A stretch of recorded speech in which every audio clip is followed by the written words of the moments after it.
चलो अब स्टार्ट होगा क्रॉस प्रोडक्ट। डॉट प्रोडक्ट हो चुका है, डॉट प्रोडक्ट का क्वेश्चंस भी कर लिए हैं, ठीक है। अब हम लोग करेंगे क्रॉस प्रोडक्ट। देखते हैं क्रॉस प्रोडक्ट क्या होता है, ठीक है। दो वेक्टर ले लिए, ए वेक्टर बी वेक्टर, और बेसिकली वो दोनों वेक्टर किस पे है, थीटा पे है। तो हम मल्टीप्लीकेशन ऑफ वेक्टर में दो चीज बताए थे। जब वेक्टर और वेक्टर मल्टीप्लाई होता है तो वो दो चीज देता है, क्या क्या, एक बार स्केलर, फिर अगर एक बार वेक्टर और वेक्टर मल्टीप्लाई होता है तो वो इस बार क्या देता है, वेक्टर, ठीक है। तो जब वो स्केलर देता है तो वो क्या बन जाता है, डॉट प्रोडक्ट। स्केलर बन जाता है तो क्या बन जाता है, वो स्केलर और लेकिन जब, और इसमें डॉट लग जाता है, लेकिन जब वो वेक्टर देता है तो यहां क्या लगता है, क्रॉस, और इसको दूसरा नाम क्या दे देते हैं, क्रॉस प्रोडक्ट। क्या बोलते हैं, और वही क्रॉस प्रोडक्ट अब हम लोग को पढ़ना है, ठीक है। जैसे कि एक वेक्टर ए है और एक वेक्टर बी है, ठीक है। जब वेक्टर ए और वेक्टर बी इंटू हुआ तो एक वेक्टर सी बना, जो कि कैसा है, वेक्टर क्वांटिटी है। क्या है, हम बोले कि मल्टीप्लिकेशन होके क्या बन जाए, वेक्टर, तो वेक्टर क्वांटिटी है। अभी तक हम लोग क्या पढ़ रहे थे कि दो वेक्टर जब इंटू होता है तो स्केलर बनता है, और स्केलर क्या होता है, स्केलर का कोई डायरेक्शन होता है नहीं। तो हम लोग को क्या निकालना था, वेक्टर और वेक्टर इंटू करके सिर्फ स्केलर क्वांटिटी निकालना था, मतलब सिर्फ मैग्नीट्यूड से मतलब था। लेकिन यहां और क्या फाइंड करना होगा, वेक्टर क्वांटिटी है तो मैग्नीट्यूड तो निकालना ही होगा, साथ में डायरेक्शन भी, क्योंकि ये जो क्वांटिटी आया है सी, ये कैसा क्वांटिटी है, वेक्टर। तो इसको क्या क्या चाहिए, एक तो मैग्नीट्यूड इसका चाहिए होगा, और क्या चाहिए होगा, डायरेक्शन भी। दोनों चीज हम बोलेंगे तब ना जाके एक वेक्टर क्वांटिटी बोलते हैं। तो क्रॉस प्रोडक्ट जब निकलता है तो हम लोग को दो चीज पता चलता है, एक तो मैग्नीट्यूड भी निकालना है और दूसरा डायरेक्शन भी। लेकिन जब स्केलर प्रोडक्ट यानी डॉट प्रोडक्ट निकलेगा तब क्या होता है, सिर्फ मैग्नीट्यूड निकालना है, ठीक है। तो इसको उतारो, आगे बढ़ते हैं।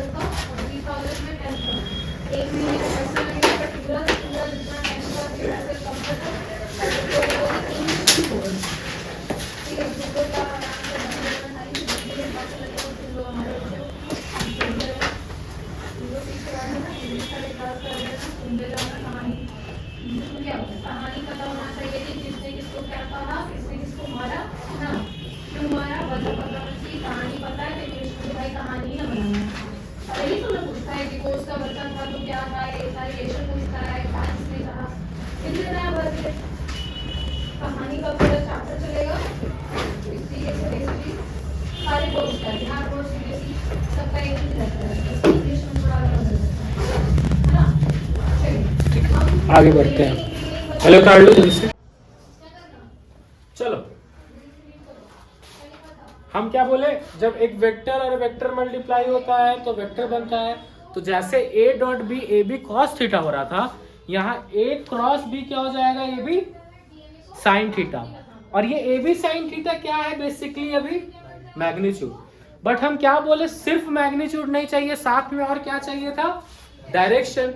तो डायरेक्शन कैसे मिलेगा, तो हम लोग पीछे के क्लास में एक यूनिट वेक्टर पढ़े थे जो क्या करता है, डायरेक्शन देने में मदद। तो किसी भी वेक्टर को अगर डायरेक्शन देना है तो कुछ यही लिख सकते हैं, ए क्रॉस बी अगर करते हैं तो ये ए बी साइन थीटा हो जाता है, ये इसका मैग्नीट्यूड है, और साथ में एक यूनिट वेक्टर जो कि क्या करेगा, इसको डायरेक्शन देगा, ठीक है। तो ये हो गया उसका डायरेक्शन। तो फॉर्मेट क्या है, जिसमें हम ए क्रॉस बी लिखते हैं, A B sine theta into an unit vector, ठीक है। तब क्या हो जाएगा मेरे पास, ये वाला पार्ट मैग्नीट्यूड भी मिल जाएगा और ये वाला पार्ट डायरेक्शन भी मिल जाएगा, ठीक है।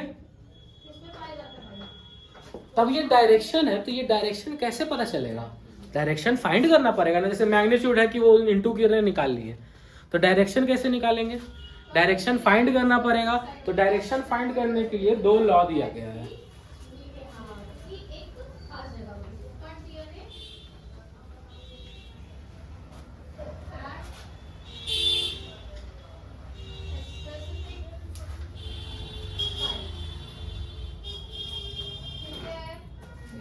क्लास ऑफ एंजाइम न्यूक्लियेसेस, और ये जो है ये एक एंजाइम की क्लास से बिलोंग करता है जिसका नाम है न्यूक्लियस। तो जो रूल दिया गया है वो उसमें सबसे पहला रूल है राइट हैंड थंब रूल।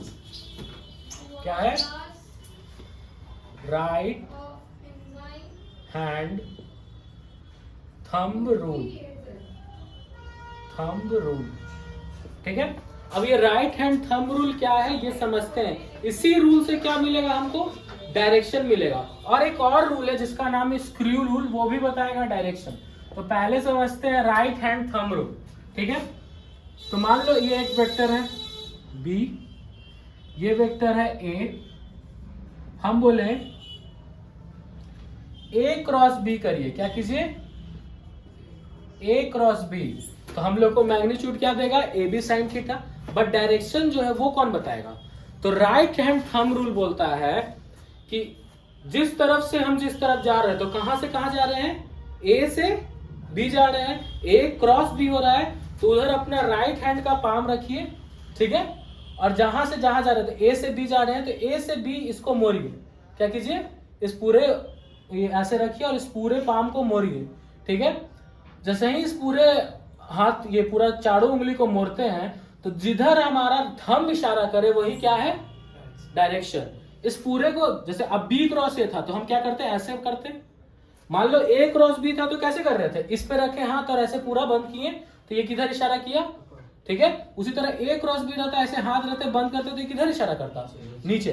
तो हमेशा याद रखना जहां से जहां जा रहा है, बी क्रॉस ए जा रहा है तो डायरेक्शन बदल जाएगा, ए क्रॉस बी जा रहा है तो भी डायरेक्शन बदल जाएगा। ए क्रॉस बी में हम नीचे से ऊपर जा रहे थे तो डायरेक्शन थंब कहां चला जा रहा था? ऊपर। और ऊपर से नीचे जा रहा था डायरेक्शन वाला थंब कहां चला जा रहा था? नीचे। इसी को कहते हैं राइट हैंड थंब रूल। क्या कहते हैं? Right hand thumb rule. ये उतारो, ऐसा फिगर बनाओ और हम लिखवा देते हैं राइट हैंड थंब रूल। जल्दी से उतारो।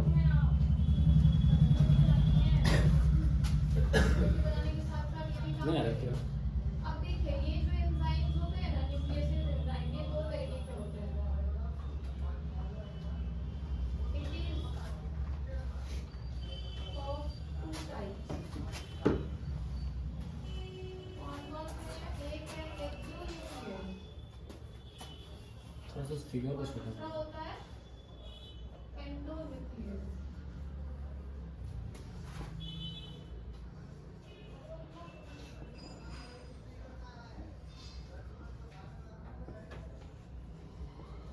एक्सोन्यूक्लियस क्या करता है? वो रिमूव करता है न्यूक्लियोटाइड को एंडोन्यूक्लियस। दिख रहा है ना? ये देखिए बाहर से काट देता है और ये रिमूव करता है न्यूक्लियोटाइड को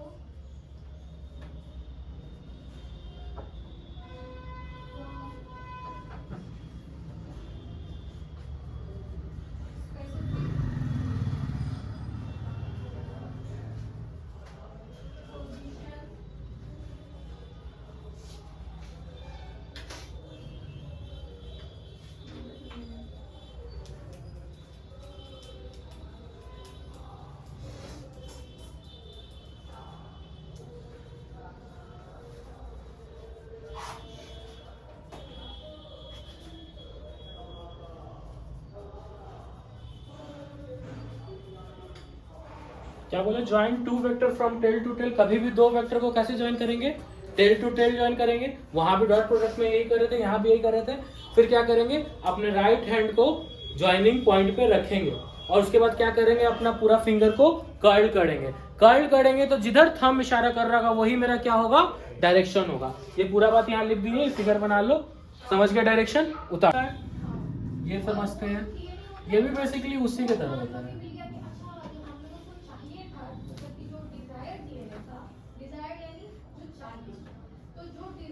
ए भी दो वेक्टर ले लिए, थीटा एंगल पे ले लिए। हम बोले ए क्रॉस बी की क्या कीजिए? A cross B. तो जब एक दो vector tail to tail join हो, ठीक है, और वो दोनों वेक्टर किसी थीटा एंगल पे हो और हम बोले ए क्रॉस बी करने, तो ए क्रॉस बी से मैग्नीट्यूड तो जैसे निकलता है उसे निकल जाएगा, बट स्क्रू रूल से डायरेक्शन कैसे निकलेगा? तो स्क्रू रूल मतलब पेज उसको लगाते हैं ना, तो अंदर जाना रहता है तो ऐसे करते हैं, बाहर आना रहता है तो ऐसे करते हैं, ठीक है। तो ये कैसे जा रहा है? इधर जा रहा है, ऊपर की ओर जा रहा है, ऊपर की ओर जा रहा है मतलब क्या, ये नीचे से ऐसे ऊपर आ रहा है ना। मान लो ये ऐसे है तो ये ऐसे ही ना जा रहा होगा, तो ऐसे ऐसे ये ऊपर की ओर जाएगा, और ऐसे ऐसे में क्या होता है, नीचे की ओर जाता है। जब किसी स्क्रू को फिट करना है तो ऐसे ऐसे करते हैं तो कहाँ जाता है, और ऊपर जाना रहता है तो ये ऐसे जा रहा है एंटी क्लॉक, तो एंटी क्लॉक जा रहा है तो इसका डायरेक्शन किधर हो रहा है, इसका डायरेक्शन किधर हो रहा है, अपवर्ड। और जब B2A जाएंगे तब, B2A जाएंगे तब डाउनवर्ड। तो यही है स्क्रू रूल, बस रख दीजिए यहाँ पे स्क्रू या कुछ भी पेन में। A क्रॉस B है मतलब नीचे से ऊपर जा रहा है, नीचे से ऊपर जा रहा है मतलब एंटी क्लॉकवाइज चलिए, एंटी क्लॉकवाइज में ऊपर और क्लॉकवाइज में नीचे। और यही पूरा क्या है, स्क्रू रूल है। क्या है, ठीक है। स्क्रू रूल बहुत आसान है, इसमें ज्यादा कुछ लिखना नहीं है, right hand thumb rule basically समझना था। अच्छा, थीटा एंगल क्या होता है? उतना देर से थीटा थीटा बोल रहे हैं, ए है और एक वेक्टर बी है, वो थीटा एंगल पे। तो ये थीटा एंगल कौन सा, ए और बी जो है ज्वाइन है टेल टू टेल, एक एंगल इधर भी और एक एंगल बाहर भी तो है, तो थीटा कौन लेंगे, ये भी थीटा है इसके लिए। टेल टू टेल ज्वाइन है मतलब ये भी तो एक एंगल बन रहा है और अंदर भी तो एक एंगल बन रहा है। तो बेसिकली थीटा जो होता है ना, ए और बी में जो सबसे स्मॉलर एंगल होता है वही क्या होता है, थीटा। थीटा क्या है, स्मॉलर एंगल जो होता है उसी को क्या कहते हैं, थीटा कहते हैं, ठीक है। यहाँ तक समझ में आ गया? इसको लिखना है तो लिख लो। स्क्रू रूल समझ गए ना, clockwise, anti clockwise, upward direction, downward direction, कहानी खत्म, ठीक है। आगे बढ़ते हैं, स्पेशल केस देख लेते हैं इसमें। स्पेशल केस, मान लो थीटा जब थीटा 180 डिग्री हो, थीटा 0 डिग्री हो और थीटा 90 डिग्री हो। मान लो तीनों एंगल हो, जब 180 पे हो, जब 90 पे हो। मतलब 180 मतलब क्या, 180 मतलब कि ए वेक्टर अगर इधर जा रहा है तो बी वेक्टर किधर जा रहा होगा, इधर, मतलब एंटी पैरेलल समझो। इसको थोड़ा सा ऊपर कर दे तो एंटी पैरेलल, ये दोनों कैसा है, एंटी पैरेलल। पैरेलल लाइन का मतलब क्या, ये भी जा रहा है ऐसे, इधर भी ये भी जा रहा है ऐसे, तो इस दोनों के बीच में कोई एंगल बन रहा है, नहीं बन रहा है, तो 0 डिग्री। और ये 90 डिग्री पे मतलब एक वेक्टर ए इधर होगा तो वेक्टर बी इधर होगा, ठीक है ना। तो जब 180 डिग्री रहता है तो ए बी साइन थीटा क्या हो जाता है, साइन 180 क्या होता है जानते हो, 0। ए बी साइन थीटा क्या हो जाता है, साइन 0 क्या होता है, साइन 91 की साइन 01, साइन 0 0, तो ये क्या हो जाता है। लेकिन जब 90 डिग्री पे रहेगा तो साइन 90 क्या होता है 1, तो ये क्या हो जाएगा, ए क्रॉस बी बचेगा, ठीक है। ये तीनों कुछ स्पेशल केस है, जब थीटा 180 डिग्री हो, थीटा 0 डिग्री हो, थीटा 90 डिग्री हो। मान लो जब बोल दिया थीटा 180 डिग्री है तो फिर ज्यादा कुछ दिमाग नहीं लगाना है, क्या आ रहा है, मैग्नीट्यूड 0। थीटा जब बोल दे 0 डिग्री हो, मैग्नीट्यूड 0। थीटा जब बोल दे 90 डिग्री तो मैग्नीट्यूड ए क्रॉस बी, ठीक है। उतारो स्पेशल केस।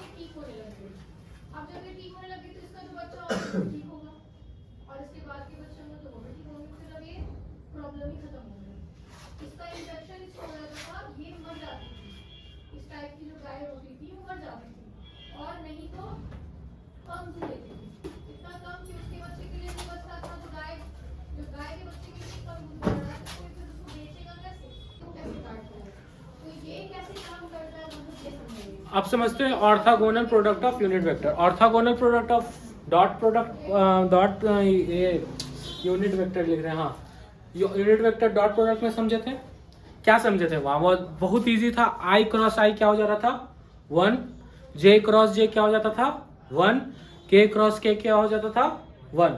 और बाकी सारा चीज क्या हो जाता था, मतलब आई से जे को करवा दो 0, आई से के को करवा दो 0, आई से जे को आई से करवा दो 0, जे को के से करवा दो 0, सब 0 हो जाता था। बट यहाँ थोड़ा सा डिफरेंट है। यहाँ क्या डिफरेंट है, यहाँ जो वहां 1 हो रहा था वही यहाँ क्या हो गया, मतलब i into cross I 0, J cross J 0, K cross के, मतलब यहाँ बाकी सारा चीज क्या है 1 है। मतलब i को j से इंटू किए 1 नहीं, मतलब k है, ठीक है। i को j से इंटू किए तो क्या रहा है k, j को k से इंटू किए तो क्या आ रहा है i, वहां क्या हो रहा था 0, यहाँ क्या आ रहा है, ठीक है, वहां, ठीक है, यहाँ k को i से कर रहे तो आ रहा है j, j को i से कर रहे तो आ रहा है माइनस k को j से कर रहे तो आ रहा है माइनस i को k से कर रहे हैं तो माइनस j। तो ये तीन तो चलो इजी, i को j से किए तो k आया, j को k से किए तो i आया, k को i से किए तो j आया। लेकिन उसके बाद माइनस वाला है, तो इसको याद कैसे करेंगे, तो इसको याद करने का बेसिकली तरीका है कि सर्कल बना लो, i j k लिख दो सर्किल में 3 जगह, ठीक है। जब क्लॉकवाइज चलेंगे, मतलब i से j की है, i क्रॉस j, तो क्या आएगा, और किस में आएगा, पॉजिटिव में। उसी तरह j को जब k से किए तो क्या आएगा, और किस में आएगा, और k को i से किए तो क्या आएगा, और किस में आएगा। वही जब हम एंटी क्लॉकवाइज चले तो इधर से घूमेंगे ऐसे, तो i से आएगा k, तो i यहाँ i है, यहाँ k, यहाँ j है, तो i इंटू के j, लेकिन किस में आएगा k इंटू जे माइनस आई, और i इंटू के j इंटू आई माइनस, ठीक है। बस यही इसको याद करने का तरीका है, बाकी ये इम्प्लीमेंट करना है क्वेश्चन में। अब क्वेश्चन में i इंटू आई तो 0 हो जाएगा, लेकिन बाकी सब चीज को इम्प्लीमेंट करना पड़ेगा। तो क्वेश्चन बनाते समय देखेंगे, इसको उतार लो पूरा, ठीक है।